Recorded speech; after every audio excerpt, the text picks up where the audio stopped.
So the question is what do we talk about today? What do you want to talk about? I want to talk about dopamine. I want to talk about where you get it. Dope. How you get it. How you get it. Why it affects your business and how all that ties into your life and then back to your business. But first, we should talk about our friends at Share Your Genius. They're our good friends, our favorite genius team over at Share Your Genius. We thank them for their support and sponsorship of this show. They've been a part of the How Solo Scale family from the very beginning. And we could not produce this show without them. If you have a show and you're editing yourself like a crazy person, look no further than Share Your Genius. Offload that task immediately. Right now. Call Rachel at Share Your Genius and tell her Nick and Erica sent you. If you need to start a show and you're like, I don't know how I would ever trust anyone to do this for me. It's a big task, but they're up for the job. Call Rachel. I wish she had a number. But call Rachel at 1-800. Call Rachel at Share Your Genius and tell her Nick and Erica. You didn't say barbarian this time. I didn't. I said crazy person. I don't know. It just felt right. Yeah, you just went with what you were vibing with today. Yeah, I did. All right, dopamine. Let's see. This conversation is a really interesting one. It has evolved so much from the first time we thought about this. So let's back the clock up a whole few days ago. And I left a comment on a post that got more traction than I thought it would. I just left a little idea that said, you can tell a lot about a person based on where they get their dopamine from. That's created a whole bunch of questions, but it seemed to really resonate with a lot of people. Seems like there was something that we need to explore further. And so we did. And we have a whole new framework for how to look at your source of dopamine and how it affects your life and your business. Because the longer we do this work, the more we realize that your business is not a separate entity, regardless of what your tax status says. Your business is an extension of you. And so based on where you get your dopamine from, directly correlates to the type of business you build. So we're going to go through all of that and then some today. Speaking of dopamine, like ever since I deactivated Instagram 1-2 weeks ago now, it's like I was getting a lot of mindless, stupid dopamine from that. And now I have like dopamine, I don't know, like it's like I'm not getting it from that. So it's like, what do I do with this time? And I've been getting a lot more dopamine from just reading things natural and like sources. Learning and thinking, yeah, like natural sources. And I just wanted to pretext this with that. It's just so much better than all of this scroll. I was definitely There's in nothing a bad wrong place with Instagram. There's nothing wrong with it. It was me. Yeah, I'm the problem. I'm definitely the algorithms in general, all of them suck and suck you down rabbit holes. But it was me. Like I've had it for like a decade and it just got worse this past year. So it had to go. Yeah, they suck in that they are so good at what they're supposed to do. And Exactly. I get way too stuck. And I realized this was like kind of the whole idea is like, getting dopamine from synthetic sources, synthetic sources of dopamine tend to be limiting and extractive. And we'll go into that in more detail compared to like the more natural sources that tend to be expansive and more regenerative, right? Like the second you stop doom scrolling and you get to like look up a little bit more and you're like, oh, like I feel the grass on my toes. I'm like, oh, there's some sunshine. There's my kids doing some stuff. Like whatever the thing is, it got me thinking about this. So I feel you. And I have recently deleted Instagram and Facebook and Twitter or X or whatever people want to call it. I don't care what you think of what's on these platforms at all. You can find your own rabbit hole on any platform. All I care is that it is taking you away from the things that you care most about, right? And there was this idea that the scrolling was an escape. Yes. And scrolling is actually the trap. Right? It's pulling you away from the things that matter, right? Like your real life, your family, your kids, your friends, your spouse, your partner, whatever the things that you want to do, that is a tactile human experience. That is the escape. from the scrolling, from the little screen or the medium-sized screen or the big screen, whichever size screen you prefer. And we had it backwards. And so conventional scrolling wisdom had me believe that, it's like, it was a tough day. It was a stressful day. If I just scroll a little bit, I'll unwind. But really, the unwinding has to take place outside of the screen. And so for that reason, I deleted it. It never made me unwind. Like it wound me up much tighter. Much more wound up. Like it never ever made me feel better. 0% of the time have I felt better 0%. after scrolling. I will say every once in a while I go, Like YouTube, I will say the YouTube scrolling, while I don't like scrolling at all, the YouTube scrolling feels slightly more productive because I do actually learn a thing or two every so often compared to like Instagram. And definitely the Facebook scrolling is bad and the Twitter X scrolling was bad. LinkedIn is really good at making you not scroll because there's nothing to scroll through. Like they really botched the video situation. You're just like, what is this nonsense? What is this person talking about? Nick and Erica talking about freaking, what are they talking about again? Anyway, all right, so let's get into it, shall we? So let's define some terms today. You can tell a lot about yourself based on where you get your dopamine from. So let's make some ideas. Let's set up the mental scaffolding here, right? There's limiting and extractive types of dopamine. So here's some characteristics of a dopamine source, and we'll go through each individual type or like a different base where you could get this. But let's set up some characteristics here. So limiting and extractive dopamine would be dependent on an external condition or source to provide it to you, right? It depletes you over time. The more you use it, the more depleted you feel, right? It requires more stimulus or more input to achieve the same desired effects. It collapses when the sources are not available. It's driven by avoidance or need. It certainly creates dependency, and it focuses much more on short-term satisfaction and creates a long-term emptiness. Right? So these are the things that we look for, and that you'll see these characteristics strewn about in all of the different limiting types of dopamine source that we go into, right? And then there's expansive or regenerative. These are somewhat more of the natural sources of dopamine. And so the characteristics of this would be internally sourced, right? They compound over time. They're sustainable indefinitely. They build capacity and resilience, right? They're driven by expression and contribution. They create abundance, and they deepen with satisfaction over time. Again, these are all the characteristics that are laced in between all the different, we'll call them categories of source. Yep. All right. Ready to get into them? I'm ready, yeah. I'm just seeing on the limiting side, I'm seeing Instagram. And on the regenerative side, I'm seeing going for my run. Writing. Writing. Well, writing, yes. I guess you have a love-hate relationship with writing because writing probably is all work. No, I was going to say it's different than that for me. Writing, it feels like a limb. Like I couldn't cut it off even if I wanted to. Like it's in my soul. Like I am a writer. It's not like an activity I do. It's a narrative I scroll through in my own mind and it never ends. But that's a story for another day. I think as we go through this, you're going to start to see where some of these things fit. Cool. All right. First one that we have is achievement-based dopamine. So this is when you receive satisfaction from completing tasks or hitting goals or checking boxes. And we find that why we find this to be limiting is because if this is your primary motivation, the goalpost always moves, right? It's never enough. Your self-worth is tied to output, right? This idea that you are what you produce. And more importantly, the relationship that you have or probably don't have with rest. That's a big recurring theme with our clients and friends right now, is that this idea of like, if I take time off or if I rest, things fall apart.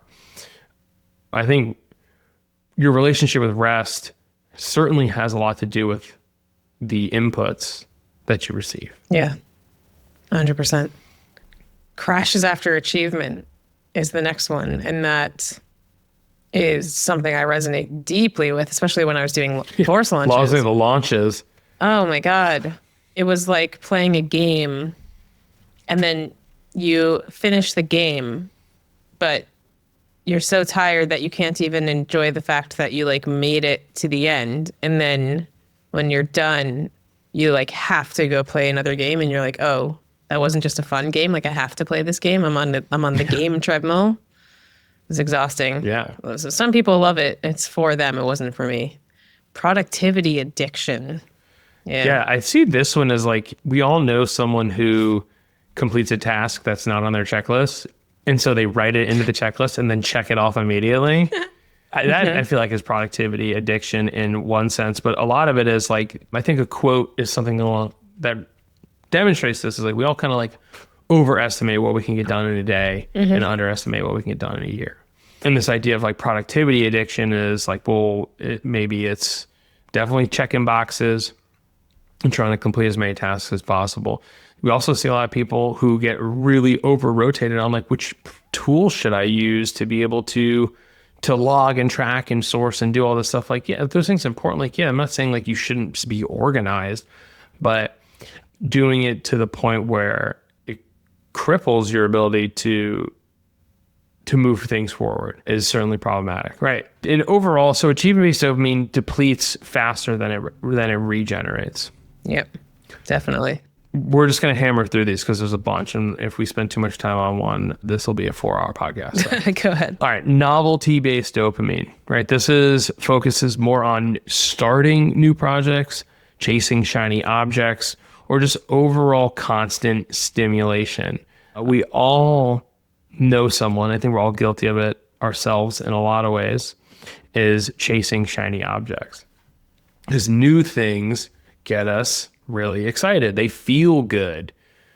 Oh, the whole reason this thing didn't work is because I don't have this tool, or because I haven't read this book, or because I haven't done this thing. Oh, I'm not on this platform. Oh, I'm not using video. I'm only in like chasing new things. Always trying to start up new things. It tends to be chasing novelty, right? So the problem here is that it requires an increasing amount of stimulation. And because you're always doing something new, or you're starting a new project, you probably if you're doing this, you probably start a lot of new projects, but you don't finish them. And it creates this concept of a lack of depth or feeling proficient or mastery in any skill or any project or situation or offer that you're trying to build. And it creates this idea that if you're bored, that it's a problem. It's interesting. All of these, and I think this is a through line I'm just going to say now, and I'm sure people will notice it already, but as we keep going, there's an element to each of these dopamine sources that is actually a good thing and important for life. Like achieving things is important in life. Novelty is really important in life, and for keeping things new and fresh and interesting, and continuing to date your spouse, right? Making sure that you're doing new things and you're not just always doing the same thing with them every day. But especially if you overuse these things or use them as an excuse for the only source of your dopamine, or if it tips over the line from balanced to unbalanced, it can become extremely limiting. So that's just an interesting thing that's popping out at me right now. Well, I think there's a difference between continuing to date your spouse and having like new spouses, new partners, right? Like exactly. But I mean, like the novelty in and of itself is not bad, but novelty-based dopamine. We all know people who have like a wake or a trail of half-finished projects in their wake. And this is that, right? The inability to complete these things, or the abandoned projects. What we find is that this prevents compounding growth from taking place, right? And that's really where most people are going to find a lot of peace. So, all right, novelty-based dopamine. The next one we have is social validation-based dopamine. This one we all know very well: likes, followers, external approval, engagement, impressions, whatever, right? All of the metrics that every social platform is going to push on you. And these ones are probably going to feel like the most obvious ones. it's completely and totally externally dependent. You get it from others, like someone else taking an action to make you feel good, right? And so it creates this idea of never feeling enough. It makes you more performative versus just being able to be you. We all know this idea of writing for the algorithm. When you write in a Google Doc versus trying to write in the little LinkedIn window pane with the LinkedIn feed behind it, you write different words. You write in a different way, right? You're performative versus just writing. Like you're editing and censoring yourself in a way that you wouldn't if you're writing in a journal or if you're going to write for Substack or a long form piece of content that might become a book. Yeah, where I see this the most in the real world is when people on LinkedIn who are used to a lot of attention have a post tank and it ruins their entire day. Yeah. Or they delete posts and constantly like repost them throughout the day, trying to find a better time to post, like because we're not receiving the external validation that people liked this thing or that it like people found what our thoughts interesting, or maybe it was too much, or maybe it wasn't enough.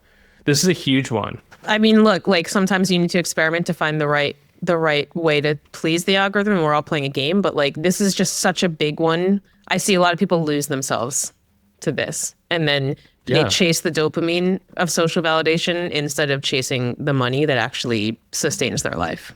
So it's just crazy. But it all comes from this place that it requires others to be pleased in order with your work, in order for you to feel any sense of validation or approval. 100%. So social, this one is not like, no one's shocked by this one whatsoever. Nope. But it is certainly limiting in so many ways and highly extractive. Yep. Okay. The next one we have is consumption-based dopamine. So think shopping, binge eating, doom scrolling, binge watching, entertainment. Mm-hmm. So this one is pure extraction. There's literally no creation required here, right? And this is a little different than the social validation one in that like social validation requires you to create something in order to receive it, versus this one is like getting dopamine just like boom, hit like every time you scroll you see a new post in your reels. Mm-hmm. Right. Then you receive diminishing returns on every single hit over time. And it basically you're totally numb after you scroll rather than nourished. I saw something recently that I thought was put it in a fantastic way. I was like, you were never meant to see a reel of something of a horrific event in life, in humanity, take place in one scroll and then be like someone making cookies in the next one. Like, so why I got rid of Instagram. Such whiplash. Yeah, that whiplash is fucked up. It is not good for your brain. Yeah. It's brutal, right? And doing that over and over and over and over again totally desensitizes you. But again, like that's a whole other thing, and we don't need to get into that. But the purpose of this, again, to remind ourselves, is that where you get this stuff from, where you source your dopamine, has a direct connection on the type of business that you build and the fulfillment you receive from it. Yep. The last couple things on consumption based before we move on, like 100% creates dependency because it relies on an external source. So like a feed or something like that, or something like, a box of cookies in one case, shop it on Amazon in another case, but it leaves you more empty than when you started. Next, we have control-based dopamine. So think over-organizing, over-planning, over-optimizing systems, or trying to achieve perfection. And this creates, or this forces like this illusion of safety through rigidity, yep. Right? A lot of times, if you lose control, like anxiety spikes. Yep. I'm picturing a lot of people over-engineering here without execution, just like making sure that everything is completely perfect before ever testing it in the world, and then putting it out into the world and realizing it's not getting what they wanted. And then they're like, oh, let me just go twiddle with it for a couple more months and I'll put it back out, instead of just realizing that it's never going to be perfect, putting it out there, being okay with that, getting the signal and following through. It's exhausting. It's absolutely exhausting because you're always chasing this perfection that doesn't exist. You're never getting the inputs that you need, but it's safer to chase that control feeling than to let it fly. Yeah. And I think the worst part about it is that it prevents you from entering like a flow state. The place where new ideas come to you when you see something and you have an expansive thought about it and you get to create new frameworks. A lot of times people are like, how do you guys constantly create so many new frameworks and ideas and stuff? And it's like, we create the space in our life to do it. Like, it's a muscle. Like I asked the same question of other people when I first got started, and I realized that they just create space in their life to do it. And once you do it, you learn how to do it, but then it becomes really fun and exciting. But you can't do that if you're over engineering or you're sitting there trying to find like the perfect website copy, or you're over optimizing a Notion template to do work, but there's no work to be done. Those little things. So, and it totally just cuts you off from trusting yourself for sure. All right. Last one on the extractive dopamine source. We have competition based. This one centers on winning, being the best, and overall trying to outperform someone else. So this one is entirely rooted in the scarcity mindset, right? There can be only one winner. It creates more transactional relationships versus like nourishing relationships or energizing relationships. And your entire self-worth ends up becoming dependent on comparison. Yep. Right. What are other people doing? Are they ahead of me? Where were they at this point that I'm at now? How much money are they making? Oh, they're making more than me. I thought I was doing well, and then I heard that people were making more than me. Now I feel like I'm not doing well. All of that. It's really isolating. And then it creates this fear about, well, what if I lose? What if this isn't enough? What if I have to go? But maybe it's what if I have to go back and get a job? There are other people who are doing the same work I'm doing, but they're charging 10 times more than I'm charging. And hey, I know, I can speak for myself, I'm sure, like I experience all of these. Like I have received dopamine from all of these different places. And it was only until recently that I spent some time to think about it and realize that getting dopamine from these places rewires you, and it programs you, even no matter how unintentional it is, it programs you, and it creates all of these limiting beliefs in you in the way that business should or could or whatever has always been done. And you end up building a business in a way that you don't love, or you end up building a business that is extractive instead of regenerative, just based on all of the things that you see in this world. Let's shift into expansive and regenerative types of dopamine. So the first one on our list is creation-based dopamine. This involves making things, solving problems, building new tools or creative projects. This is a self-renewing fuel source. Like there is no destination. The process is the reward. Right? All these other things there's no depth in the last things that we talked about. This rewards mastery, and it builds mastery, and those things compound. We were just talking about the muscle or the mastery, like creating frameworks. Those things compound over time. The motivation comes from within you versus these other sources providing it. Making things because you want to. Like it's the whole because you want to instead of because you feel like you have to. That's the biggest unlock when it comes to creativity. Yes. You're intrinsically motivated to create. You can always create. You're going to get value even if you never share it with anyone. Exactly right. Yeah. And I think that's one of the biggest traps that you need to avoid, is that creating can easily become about proving your worth instead of expressing your truth. Yep. Right? We see so many people on LinkedIn that take the bait and they go, well, this is what works. And then they look like a carbon copy of the last person. Right? So creation-based dopamine deepens your capacity over time, and it creates value that's beyond you, and you can do it forever. I love creating for no reason. Yeah. My friend Kate runs a podcast called Create for No Reason, actually. I love that. It's one of the few podcasts that I've ever been on. Gotta get That's you on on more my own. podcasts, Nick. I know. That's a separate thing. But yes, I totally feel you on the create for no reason with no expectation. From inspiration, some might say, instead of obligation. There's so many things I've written that I will never post because I just don't want to. And I just write because I like to write. That's a new thing for me, right? This idea of like journaling and just clearing your head. Yeah. That's a new thing for me. And I've never been, it's funny, like I think I have a lot of creativity in me, but I don't really create a ton of stuff, especially that's not for work, quote Maybe you unquote. you just haven't found your medium yet. In high school, you want to know my embarrassing medium? Is it making stories about seltzer, perhaps? No, that's not embarrassing. That's the best thing I've ever done with my life. Okay, no, then what? I would just write poems on poems on poems. I never shared them with anyone. I wasn't very good at it, but I'm a serial rhymer. I absolutely love rhyming things. You don't rhyme. I don't think I've ever heard you rhyme. It's a private creativity thing. private You will habit. not hear me. It's Hey. a private habit.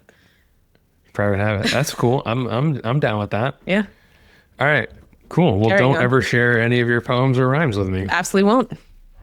Perfect. I can't wait to never see one. Okay. Next, we have connection-based dopamine. This is about deeper conversations, building more nourishing or some intimate connections in the sense of belonging, focusing more on quality over quantity, safety and trust over transactional experiences. This is something that you can sustain throughout all seasons. And it is a reciprocal and abundant source of dopamine. I've been thinking a lot about this idea of nourishing relationships lately. You know, everyone goes through seasons in their life and you wonder why certain friends are not that like, oh, it's not like you don't break up with certain friends, but certain friends just aren't there as much as they used to be. And you realize it's because that relationship is no longer nourishing. And that's okay. You should be able to move relationships in and out as you need to. I have let go of a lot of guilt over not keeping up with people in my adult life that upon reflection, I didn't need to. I didn't need to feel guilty. The relationship had run its course at that point, and that's fine. Yeah. And No one's mad at anybody. yeah. No one owes anybody anything. Yeah, it's a very interesting thing. But it's like, it's a huge, letting go of that is something that, and this isn't just personal relationship. This could be client relationships or client connections. If you no longer feel the resonance with a client, it's okay to move on. We've had plenty of our own clients be like, I need to stop working with this certain client, but our contract is up in 4 months and it's like going to be the worst 4 months of my life. I'm like, you can just leave. You can just exit that relationship. You do not need to work. You are not obligated to work for somebody you don't want to work with, and if they are probably not happy either. And to end that relationship early, everyone would be more relieved. We all maintain our integrity. So that you're well within your right to do that, right?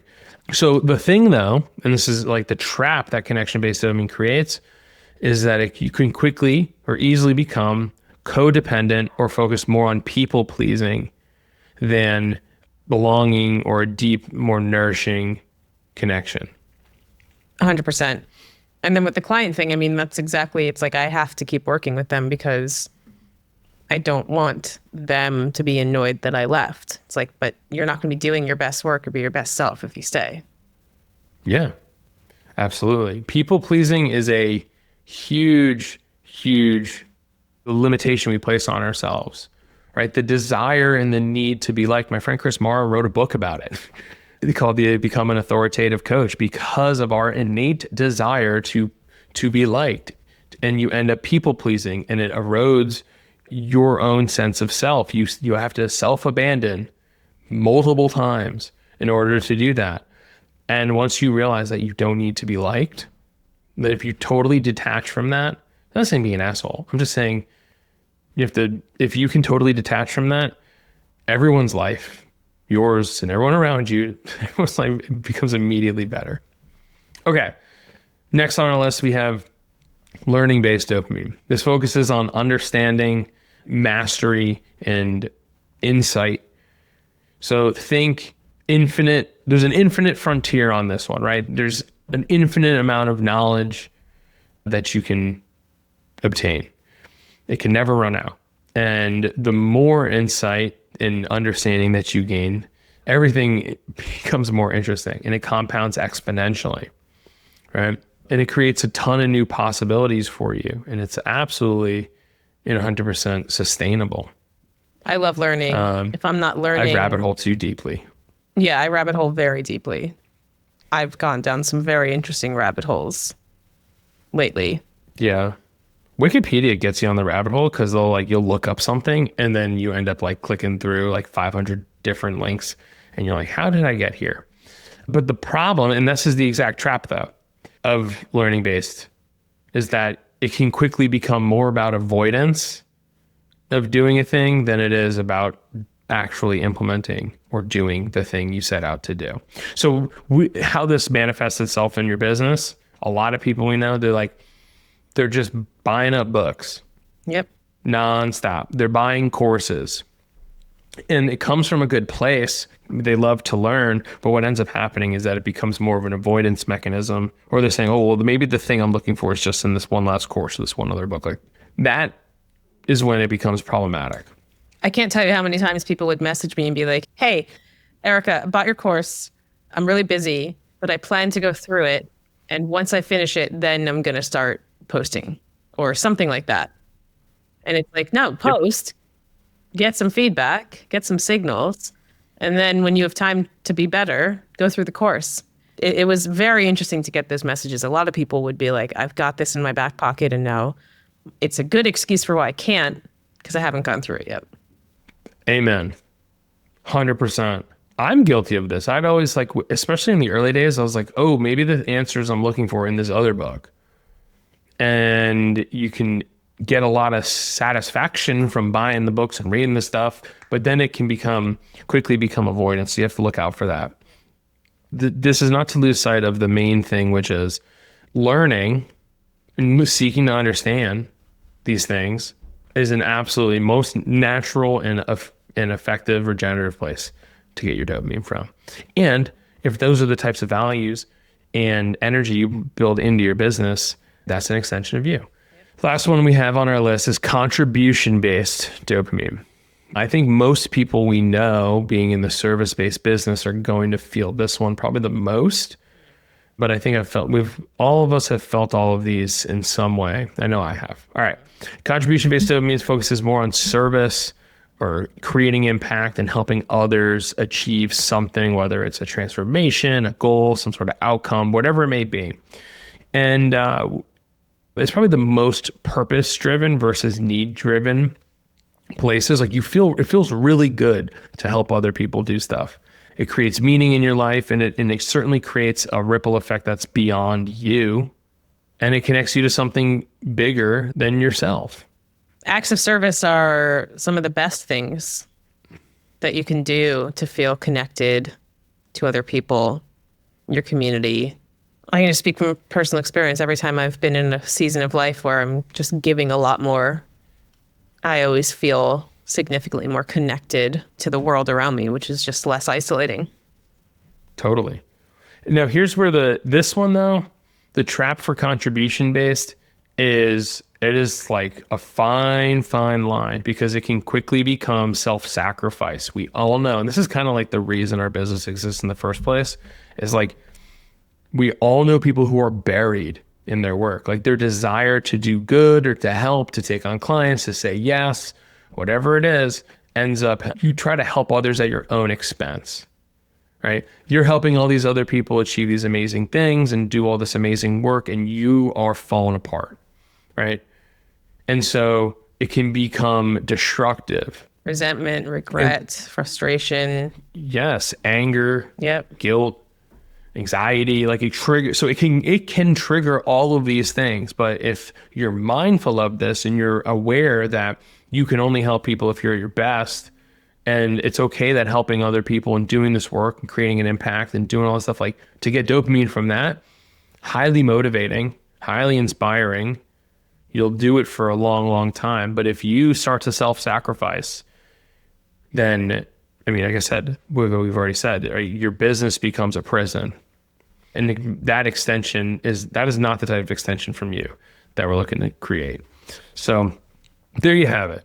All of the different limiting and expansive, extractive and regenerative places to get your dopamine, synthetic and natural, all of the above. So I think to wrap here, let's just break it down in there's a simple way to break it down, right? The major differences and the ways to think about this, right, is that if you're building a business based on limiting dopamine sources or extractive sources, you tend to ask things like, what can I get? Am I enough yet? How do I look? Did I win? How do I win?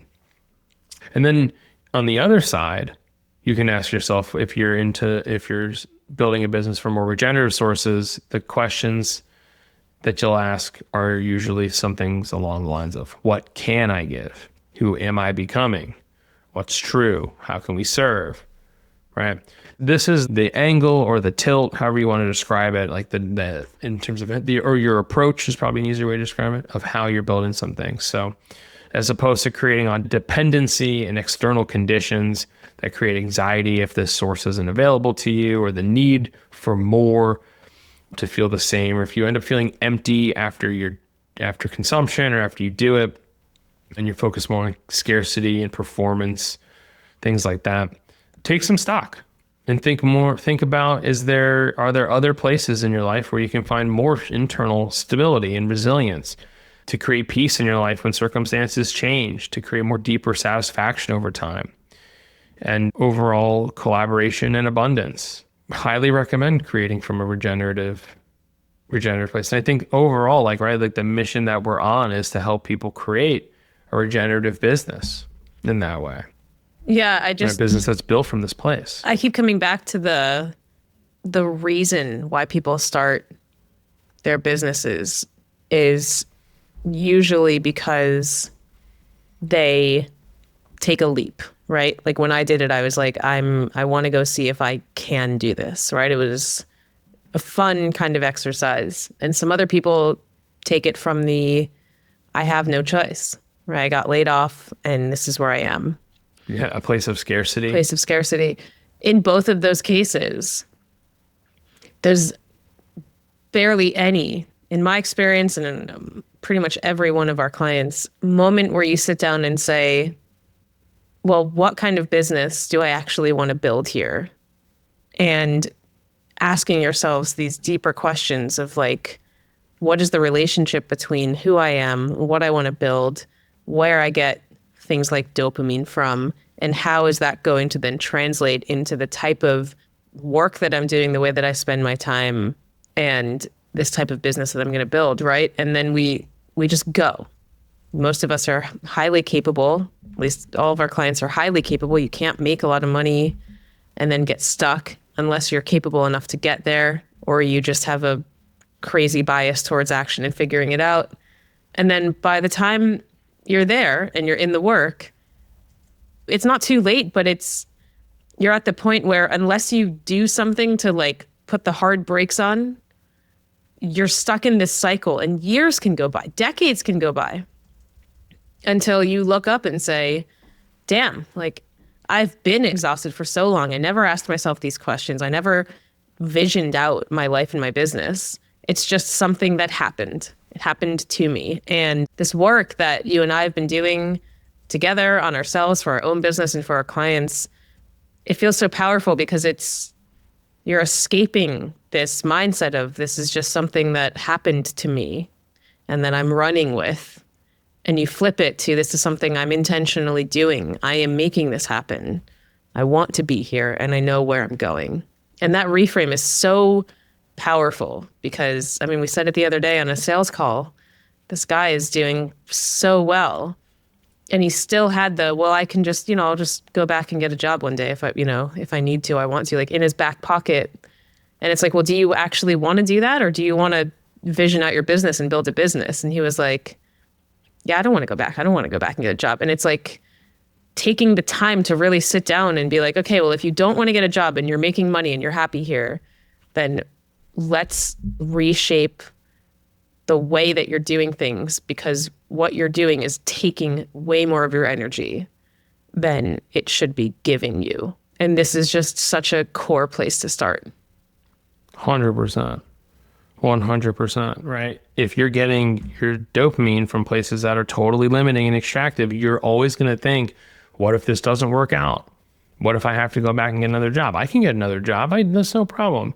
Versus an expansive, regenerative place that reminds you that you are enough, that the work that you're doing makes a difference for people, that this business that you're building matters because it needs to exist. Yeah. I never think about getting another job. It doesn't even cross my mind. It's not a special. It just doesn't even cross my mind because the work that we're doing matters and it needs to be done. Yep. So, all right. I think it's a good place. We're going to circle back to this a plan. lot and, help you figure this is out going to be a recurring theme. how you kind of navigate this. So we're not going to leave you all, dear listeners, hanging on this, but this is just a really good foundation, core listening, core thinking for what's to come. All right. Let us know how you found this one. Yeah. If this one resonates with you, shoot us a DM on LinkedIn or comment on the Substack. Comment on Substack. Shoot us an email, private, whatever it is. We'd love to hear. Have you found this? If this resonates with you, and if you found yourself in any of this, we'd love to hear from you. So until next time, friends. Until then, goodbye.